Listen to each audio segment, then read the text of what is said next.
Halo sobat pencinta Donghua, kali ini kita akan melanjutkan cerita Battle Through the Heavens Benua Kaisar. Cerita dan video ini diambil dari channel Nobarta. Tanpa banyak basa-basi, mari kita simak alur ceritanya. Lanjutkan dari cerita sebelumnya. Setelah kata-kata Soyan terdengar, cangkir teh di tangan Zukun bergetar. Jiwa Hun Tiandi diselamatkan, teriak Zukun dengan terkejut. Dia sama sekali tidak merasakan nafas yang kuat yang datang ke benua Doki. Dia ras naga selalu bersembunyi dari dunia, dan itu normal untuk tidak mengetahuinya. Guyuan yang mengerti kejadian ini, dia perlahan-lahan berkata, "Saya tahu sedikit tentang kasus ini. Saya masih ingat ketika pertempuran berdarah antara Anda dan Hun Tiandi pada saat itu. Ketika saya mengetahui bahwa Anda hanya menyegel Hun Tiandi dan tidak membunuhnya, saya mengirim orang untuk menjaga Gunung Suandu di mana Anda menyegel Hun Tiandi. Tetapi hanya beberapa dekade yang lalu Hun Tiandi yang tersegel dikabarkan menghilang secara tiba-tiba. Dan semua orang yang saya kirim saat itu bahkan tidak mendeteksi keberadaan sesungguhnya itu. Pada saat itu saya bersama leluhur Anda Xiao Chen dan Xiao Suan segera bergegas ke Gunung Suandu untuk memeriksa. Tetapi ketika kami sudah tiba namun tidak ada lagi yang tersisa," ucap Guyuan menjelaskan secara perlahan. Setelah Guyuan berkata, dia mengeluarkan sepotong kain dari cincin penyimpanannya. Kain itu disertai dengan gambar tengkorak berwarna merah darah dengan 4 rantai menjalar di kepala tengkorak itu. Gambar ini terlihat seperti Hall of Soul yang merantai jiwa orang-orang dengan rantai. Setelah Guyuan menyerahkan kain itu kepada Xiaoyan, dia berkata lagi, "Hanya ini satu-satunya informasi yang saya dapatkan di Gunung Suandu. Saya tidak tahu apakah itu dapat membantu Anda," ucap Guyuan. Soyan melihat pola itu dengan hati-hati. Setelah beberapa saat, Soyan berani mengkonfirmasi bahwa pola ini jelas bukan dari benua Daudi atau benua Daoki. Saat ini terlepas dari kenyataan bahwa ada 7 daratan dan 3 lautan, tetapi tidak ada orang yang begitu kuat di dunia ini. Ini sudah menunjukkan bahwa kekuatan tersembunyi yang menyelamatkan Hun Tiandi harus berasal dari dunia lain. "Zanlao, apakah Anda tahu dari mana pola ini berasal?" tanya Xiaoyan di dalam hatinya. Karena hanya Zanlao yang tahu batas dunia selain daratan Doki dan daratan Daudi. Oleh karena itu, satu-satunya yang bisa menjawab kasus ini kemungkinan hanya Zanlao. Setelah Xiaoyan bertanya sebentar, suara Zanlao perlahan terdengar. "Pola ini adalah simbol milik kuil 10.000 iblis," ucap Zanlao. "Kuil 10.000 iblis? Nama kekuatan ini belum pernah saya dengar. Apakah nama itu berkaitan dengan ras iblis?" tanya Xiaoyan. "Tidak, kuil 10.000 iblis ini bukan milik kekuatan siapapun. Itu adalah kekuatan tersembunyi yang ada secara independen di lautan ketiadaan. Mereka sangat kuat dan mereka suka menampung jiwa dari semua ras, lalu menumbuhkan jiwa ini untuk menjadi lebih kuat. Bahkan aliansi para dewa tidak berani menyinggungnya," ucap Zanlao. Soyan yang mendengar itu wajahnya segera menjadi suram. Jika Hun Tiandi diselamatkan oleh kuil 10.000 iblis seperti yang dikatakan Zanlao, maka Hun Tiandi sekali lagi dikembangkan menjadi seseorang yang haus darah. Jika dia masih mengingat benua Doki, maka seluruh benua akan sekali lagi menderita. Guyuan dan Zukun menatap Xiaoyan dengan tatapan penuh pertimbangan. Setelah menunggu Xiaoyan untuk waktu yang lama, mereka tidak bisa untuk tidak bertanya. "Apakah Anda tahu dari mana pola ini berasal?" tanya Guyuan. Soyan memutuskan untuk memberitahu semua orang, dan akan lebih baik untuk mencegahnya sebelum itu terjadi.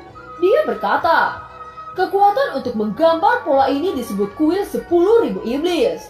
Itu berspesialisasi dalam menangkap jiwa-jiwa dari semua ras dan membudidayakan mereka. Kekuatan Hun Tiandi tidak dapat dipungkiri. Jika kuil 10.000 iblis mengembangkannya, saya khawatir kekuatannya akan meningkat pesat. Tetapi jangan khawatir tentang hal itu untuk saat ini. Hun Tiandi memiliki vitalitas yang besar. Jika dia ingin pulih mungkin membutuhkan selama ratusan tahun. Bahkan jika dia dipulihkan, dia tidak bisa menjadi lawan saya. Tetapi jika kekuatan di belakangnya yaitu kuil 10.000 iblis membantunya, maka sulit untuk mengatakan," ucap Xiaoyan. Wajah Zukun dan Guyuan muram.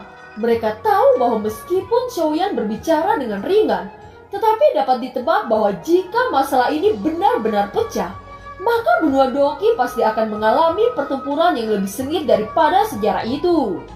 Sepertinya kamu harus melatih sekelompok orang kuat di benua Doki. Kalau tidak, jika pertempuran dimulai, saya khawatir benua Doki tidak bisa menanggungnya. Ucap Guyuan memberi saran kepada Xiaoyan. Dan sekarang benua Doki telah meningkat dari satu benua ke benua lain. 7 benua dan 3 lautan 10 kali lebih besar dari sebelumnya. Dan populasi secara alami meroket.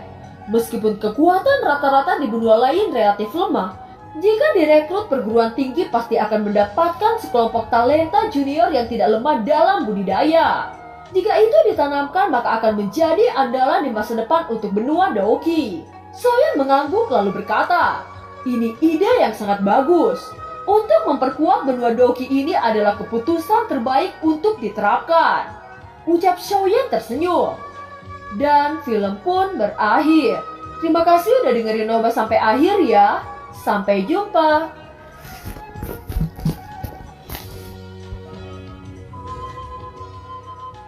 Sekarang hanya ada 4 klan kuno yang tersisa setelah dihancurkan oleh klan Hu. Oleh karena itu saya berharap untuk 4 klan kuno dan suku naga void kuno membangun perguruan tinggi. Ucap Xiaoyan. Masalah ini terkait dengan keamanan masa depan dari daratan Doki. Meskipun suku naga void kuno saya tidak suka perselisihan, demi semua orang di dunia ini suku naga void kuno secara alami tidak akan duduk diam. Ucap Zukun dengan serius mengangguk. Xiaoyan juga tersenyum ketika mendengar kata-kata itu. Naga void kuno memiliki akar yang dalam. Secara alami sangat dibutuhkan dalam hal kekuatan. Sekarang saya akan memberitahu pemimpin klan Yan dan klan Le untuk segera datang. Ucap Guyuan. Mengenai pendirian perguruan tinggi, orang-orang Xio dapat mengambil kendali penuh atas hal itu. Ucap Xiaozan. Orang-orang Xio sekarang dapat digambarkan sebagai klan kuno paling kaya di antara klan kuno lainnya. Kalau begitu kami akan menyusahkan kepala klan Xio. Ucap Guyuan dan Zukun tidak keberatan. Tentu saja kewarganegaraan Xio adalah pilihan yang paling cocok. Ada banyak orang dari kebangsaan Xio. Xiaoyan adalah papan nama dari perguruan tinggi. Dengan cara ini mendirikan perguruan tinggi akan lebih lancar. Setelah beberapa saat, kepala klan Yan yaitu Yanjin dan kepala klan Le yaitu Lei Ying akhirnya tiba di aula klan Xio. Kedua patria, kita tidak bertemu satu sama lain untuk waktu yang lama. Ucap Xiaoyan tersenyum kepada keduanya. Saudara Xiaoyan, kekuatan Anda semakin mengerikan. Kami bahkan tidak bisa mendeteksi sedikitpun aura Anda. Saya khawatir kita hanyalah semut kecil jika dibandingkan dengan kekuatan Anda. Ucap Yanjin dan Lei Ying. Yanjin dan Lei Ying tidak tahu bagaimana memanggil Xiaoyan. Meskipun Xiaoyan merupakan juniornya, tetapi kekuatan yang dimiliki oleh Xiaoyan seperti dewa di mata mereka. Kedua patriark tahu cara menggoda junior ini. Selama Anda origin Ki, maka Anda akan berkembang sangat cepat. Ucap Xiaoyan. Singkatnya, setelah semua patriark klan kuno sudah datang, Guyuan dan Zukun menjelaskan masalah yang mengancam dan maksud pertemuan ini. Ketika mendengar penjelasan dari Guyuan, mereka berdua sangat terkejut dengan berita ini. Saudara Xiaoyan ingin menyatukan seluruh klan yang berbeda di daratan tengah. Ucap patriark klan Yan dan klan Le setuju dengan usul ini. Hal ini terkait dengan keamanan masa depan benua Doki. Semua patriark secara alami tahu pentingnya masalah ini. Mereka segera menyetujui untuk mendirikan persatuan kekuatan benua Doki. Seluruh kelompok dengan cepat mulai membangun persatuan dan pendaftaran untuk merekrut anggota segera dimulai. Begitu berita ini menyebar, seluruh benua dikejutkan oleh berita ini dan banyak orang kuat yang berbondong-bondong untuk bergabung.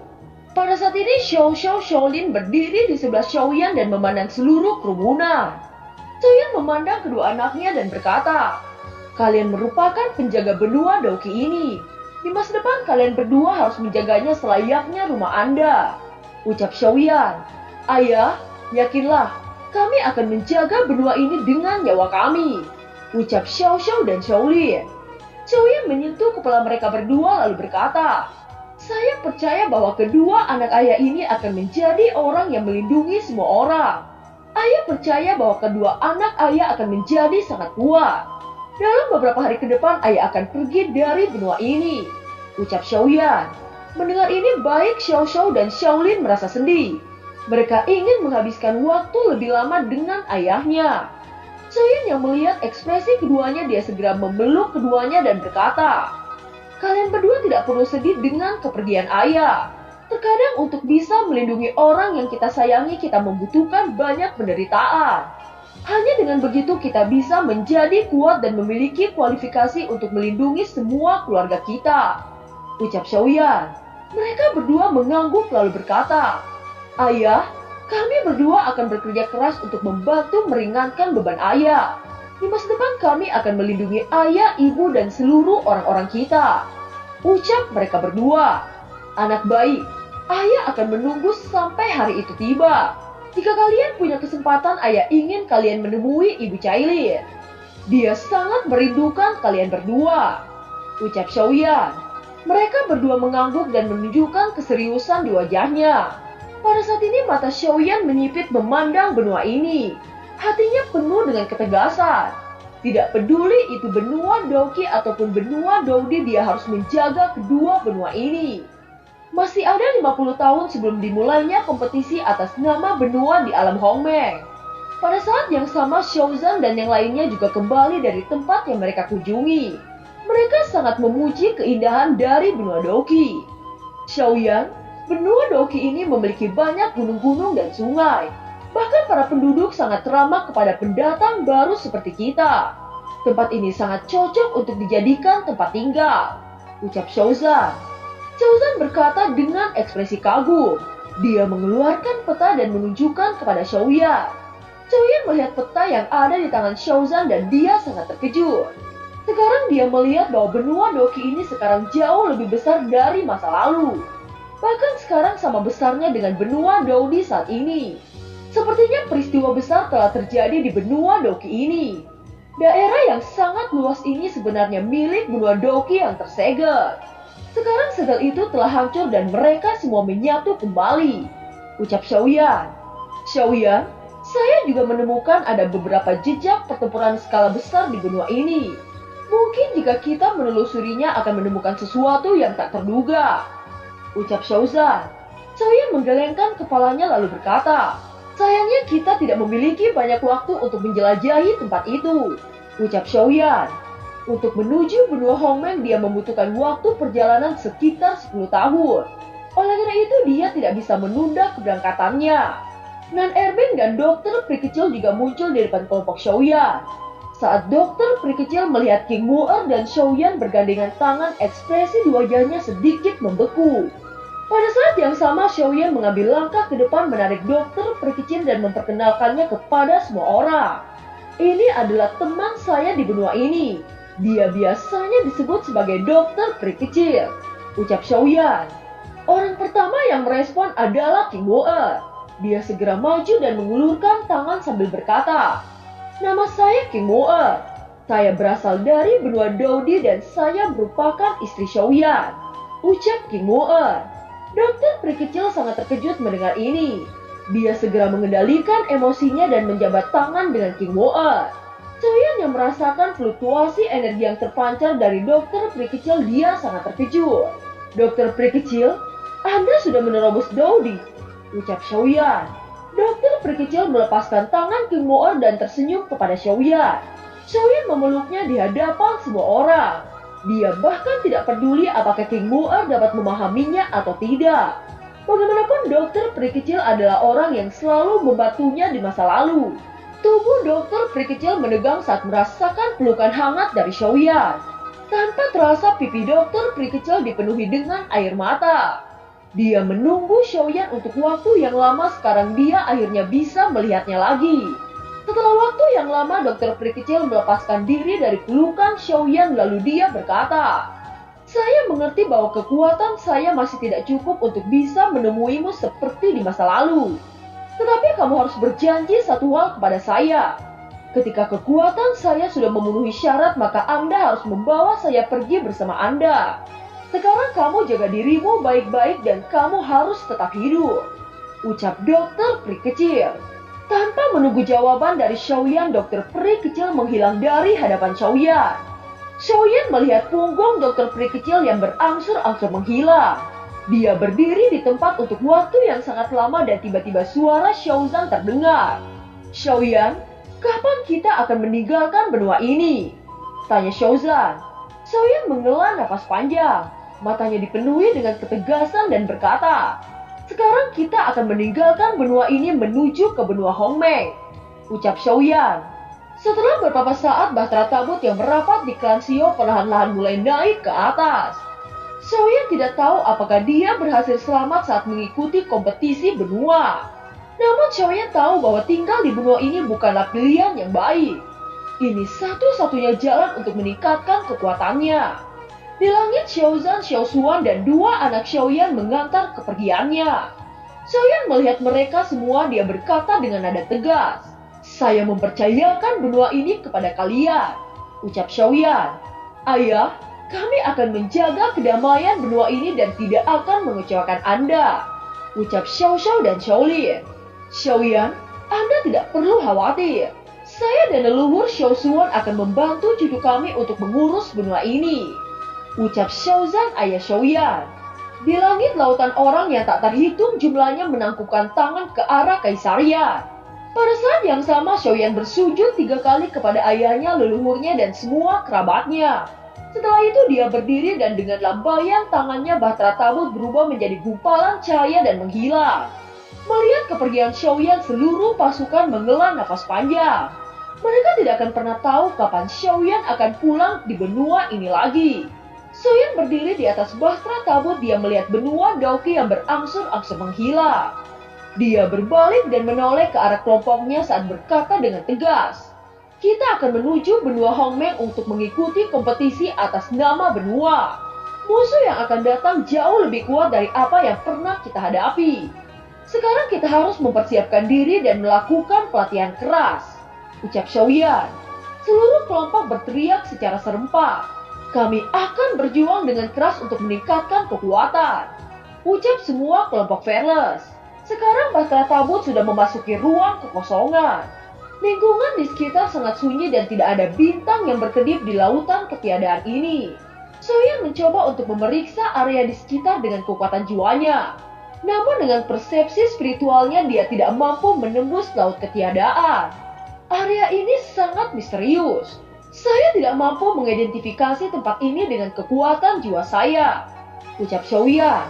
Ekspresi semua kelompok Xiaoyan mulai serius saat melihat sekelilingnya. Sejauh mata mereka memandang hanya melihat kabut abu-abu yang berada di lautan ini. Di kejauhan mereka melihat bola cahaya yang terpancar di bawah laut ketiadaan. Saat semakin mendekat, bola-bola cahaya itu memancarkan warna yang sangat indah. Beberapa di antaranya berwarna-warni dan ada beberapa berwarna merah dan biru. Apakah bola cahaya ini merupakan benua yang berada di alam ini? Tanya Long Xitian. Saya tidak yakin. Yang terbaik adalah tetap waspada, ucap Xiaoyan. Seluruh pasukan mulai melihat bola-bola cahaya dari dekat. Pada saat yang sama, Xiaoyan merasakan sesuatu di antara laut ketiadaan dan segera berteriak, "Kalian semua hati-hati, jangan terlalu dekat dengan laut ketiadaan," teriak Xiaoyan. Tepat ketika suara Xiaoyan jatuh, sosok hitam memukul badan bahtera tabut dengan keras. Bahtera tabut hampir terbalik oleh tabrakan itu. Xiaoyan segera memfokuskan dengan keberadaan yang ada di bawah bahtera tabut. Dia dapat melihat beberapa bayangan gelap yang sangat besar. Dan film pun berakhir. Terima kasih telah menyimak dari awal sampai akhir ya. Sampai jumpa.